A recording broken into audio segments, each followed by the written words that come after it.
News 24 घडामोडी, श्वास चालू घडामोडींचा।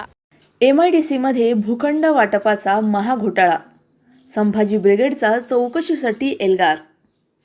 अहिल्यानगर MIDC मध्ये 50,000 चौरस मीटरचा भूखंड घोटाळा उघडकीस आला आहे। शासकीय दूध डेअरीसाठी 1980 मध्ये आरक्षित असलेला भूखंड क्रमांक B-10-2 नियम डावलून 15 जणांना वाटल्याचा गंभीर आरोप संभाजी ब्रिगेडने केला आहे। 46 दिवसात हा अखंड भूखंड तोडून 15 लोकांना वाटण्यात आला। पार्ट लेआउट नाही, नियोजनाची मंजुरी नाही, MRTP ॲक्ट आणि पर्यावरण कायद्याचा भंग झाला आहे। तक्रारीनुसार ऑनलाईन पोर्टल जाणून-बुजून बंद ठेवून रात्री उशिरा अर्ज भरून घेण्यात आले।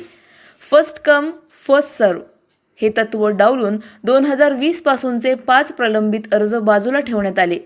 सगळ्यात मोठा धक्का, भूखंडावर 1000 पेक्षा जास्त साग चंदनाची झाडे असताना पंचनाम्यात फक्त 245 झाडे दाखवली।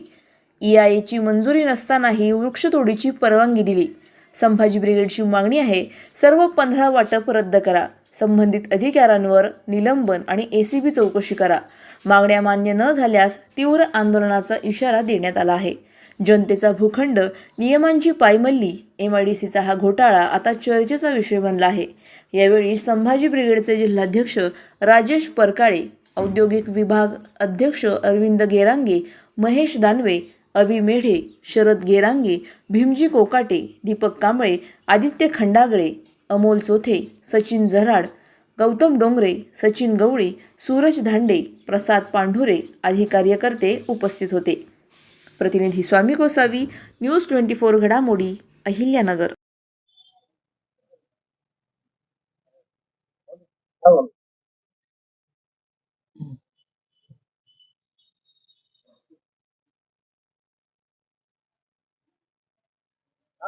अहिल्यानगर MIDC मध्ये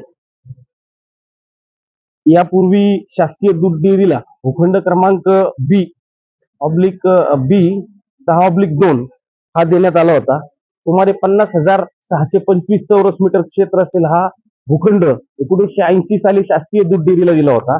शासकीय दूध डेअरीनं त्या ठिकाणी सार्वजनिक बांधकाम विभागाकडनं बांधकाम करून घेतलं। सार्वजनिक बांधकाम विभाग हे तांत्रिक प्रशासकीय मंजुरी घेतल्याशिवाय बांधकाम करत नसतं, त्यामुळे तशी मंजुरी घेऊन ते बांधकाम कंप्लीट करून त्यांनी शासकीय दूध डेअरीला जेव्हा ते बांधकाम हस्तांतरित केलं तेव्हा मात्र त्या ठिकाणी त्याचा ते पूर्णत्वाचा दाखला घ्यायला हवा होता, तो घेण्यात आला नाही असं उपलब्ध कागदपत्रावरून दिसून येतं। अत्यंत क्षुल्लक बाब असून अशा ह्या क्षुल्लक बाबीवरून बांधकाम पूर्णत्वाचा दाखला नाही या बाबीवरनं MIDCने 1980 चा प्लॉट 1924 साली म्हणजे जवळपास 44 वर्षानंतर बांधकाम पूर्णत्वाचा दाखला नाही या मुद्द्यावर शासकीय दूध डेअरीचा हा प्लॉट MIDCनं जप्त केला, ताब्यात घेतला आणि त्या ठिकाणी शासकीय दूध डेअरीला त्यांनी त्या ठिकाणी बाहेर काढलं। तो साधारणपणे जानेवारीमध्ये नोव्हेंबर-ऑक्टोबर मध्ये प्रक्रिया सुरू केल्यानंतर नोव्हेंबर-डिसेंबरच्या दरम्यान त्या ठिकाणी MIDCच्या अधिकाऱ्यांनी जाऊन पंचनामा केला आणि रितसर ताब्यात घेण्याची प्रक्रिया सुरू केल्यानंतर जानेवारीमध्ये तो भूखंड ताब्यात घेतला। भूखंड ताब्यात घेतल्याच्या नंतर त्या 50,625 चौरस मीटर भूखंडाचं त्यांनी त्या ठिकाणी काही या MIDCतील काही उद्योजकांशी संगनमत ह्या अधिकाऱ्यांनी केलं आणि संगनमत करून या अधिकाऱ्यांनी त्या ठिकाणी त्या भूखंडाचं वाटपही करून टाकलं आणि त्यानुसार MIDCची प्लॉट मागणी अर्जासाठीची जी साईट आहे ती कायम बंद असते, मात्र रात्री अपरात्री 11-11:30च्या दरम्यान ही साईट चालू करून या मंडळींनी त्या 15 लोकांचे अर्ज भरून घेतले, त्यांच्याशी संगनमत केलं, त्या 15 लोकांचे अर्ज भरून घेतले आणि त्या 15 लोकांना त्या भूखंडाचं उपविभाजन करून वाटायचं ठरवलं। त्यानुसार त्यांनी प्रस्ताव तयार केल्यानंतर याच MIDCच्या भूमालकाने असं सांगितलं की याचं उपविभाजन झाल्याशिवाय वाटप शक्य नाही। असं असताना सुद्धा इथल्या प्रादेशिक अधिकारी, इथले क्षेत्र व्यवस्थापक जे आहेत MIDCचे यांनी त्याचा प्रस्ताव तयार केला, वरिष्ठांकडे पाठवला। वरिष्ठांच्याही काही नगररचना त्यांच्या मंजुऱ्या नसताना सुद्धा यांनी या ठिकाणी 15 मार्चला या लोकांना नियमबाह्यपणा केला, MRTP ॲक्टच्या ठिकाणी भंग केला।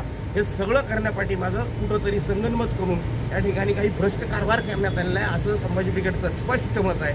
आणि या पद्धतीनं वाटप करत असताना MIDCनं फर्स्ट कम फर्स्ट या पद्धतीनं म्हणजे जो कसं येईल त्याला प्राधान्य या तत्वाचाही या ठिकाणी त्यांनी नगरच्या अधिकाऱ्यांनी पायदळीत उडवला आणि 2020 पासून उद्योग विस्तारासाठी काही लोकांनी जवळपास काहीतरी 5 अर्ज आहेत त्यांनी मागणी केली भूखंडाची, त्यांना न देता 15 लोकांना अवघ्या 46 दिवसात त्यांनी वाटप करून टाकलं. वाटप केल्याच्या नंतर त्या भूखंडावर झाडांची मोजदाद करून त्या ठिकाणी झाडं तोडण्यात त्यांनी ठरवलं. यासाठी वन विभागाच्या अधिकाऱ्यांना त्यांनी हाताशी धरलं आणि त्यांनी अवघ्या 245 झाडांचा पंचनामा केला किंवा या भूखंडावर 245 झाडं आहेत जे तोडावी लागतील आणि त्यांचं वय त्यांनी साधारणपणे 8-10 वर्षाचे 12 वर्षाचे हे झाडं दाखवले. जवळपास आम्ही त्या ठिकाणी प्रत्यक्ष पाहणी केली असता 1000पेक्षा जास्त झाडं आहेत. त्या ठिकाणी जवळपास 30, 25, 30, 35 वर्षाची झाडं आहेत. मोठी मोठी खोडं आहेत. असं असताना सुद्धा वय कमी दाखवणं. त्याचबरोबर त्या ठिकाणी साग आणि चंदनासारखी मौल्यवान झाडं सुद्धा आहेत की ज्याचं शूटिंग आम्ही केलेलं आहे, ज्याचे फोटोग्राफ आमच्याकडे, ज्याचे पुरावे आमच्याकडे. हे सगळं केल्यानंतर हे झाडं तोडण्याचा त्या ठिकाणी त्यांनी परवानगी दिली. 245 झाडं तोडण्याची आहेत असं दाखवून ते झाडं तोडण्याची परवानगी दिली. हे पूर्णपणे बनावट पंचनामा आहे. हे सगळं असा बनावटगिरी करून काही विशिष्ट लोकांना लाभ मिळवून देण्याचा आणि त्यातही यामध्ये काही राजकीय हस्तक्षेप झाला. मुळात औद्योगिक क्षेत्रामध्ये राजकीय हस्तक्षेप नको आहे. या लोकांनी या ठिकाणी तो राजकीय हस्तक्षेप पण करून घेतला आणि त्या माध्यमातून हा जो काही अपारदर्शकपणे झालेला कारभार आहे या विरोधात संभाजी ब्रिगेडने या ठिकाणी दंड थोपटलेले आहेत. आम्ही या ठिकाणी क्षेत्र व्यवस्थापक तथा प्रादेशिक अधिकारी या सर्वांनाही भेटलो. त्यांना सविस्तर सांगितलं. मुख्य कार्यकारी अधिकारी MIDCचे आहेत त्यांनाही आम्ही सविस्तर निवेदन दिलेलं आहे आणि त्यांनाही सांगितलं की या ठिकाणी आपण हे तत्काळ ते भूखंडाचं वाटप रद्द करा, नव्यानं पारदर्शक पद्धतीनं करा. आमचा विरोध नाही. त्याचबरोबर हे करत असताना त्या ठिकाणी जे झाडं आहेत ते जे झाडं तोडण्याची परवानगी दिली तर त्या बाबतीत आम्ही यांना स्पष्टपणे सांगितलं की याच्या 2 दिवसामध्ये आपण त्या ठिकाणी जाऊन समक्ष पंचनामा करा. प्रत्यक्ष आहेत जागेवर झाडं किती याचा पंचनामा करून त्यानुसारच पुढील कारवाई करा. अन्यथा जर त्या ठिकाणी कामकाज चालू झालं तर 7 दिवसानंतर संभाजी ब्रिगेड MIDCमध्ये खळखटाक केल्याशिवाय राहणार नाही. अशाच बातम्यांचा आढावा घेण्यासाठी आजच आपल्या YouTube चॅनलला सबस्क्राईब करा. बातमी आवडल्यास लाईक करा आणि इतरांपर्यंत शेअर करा.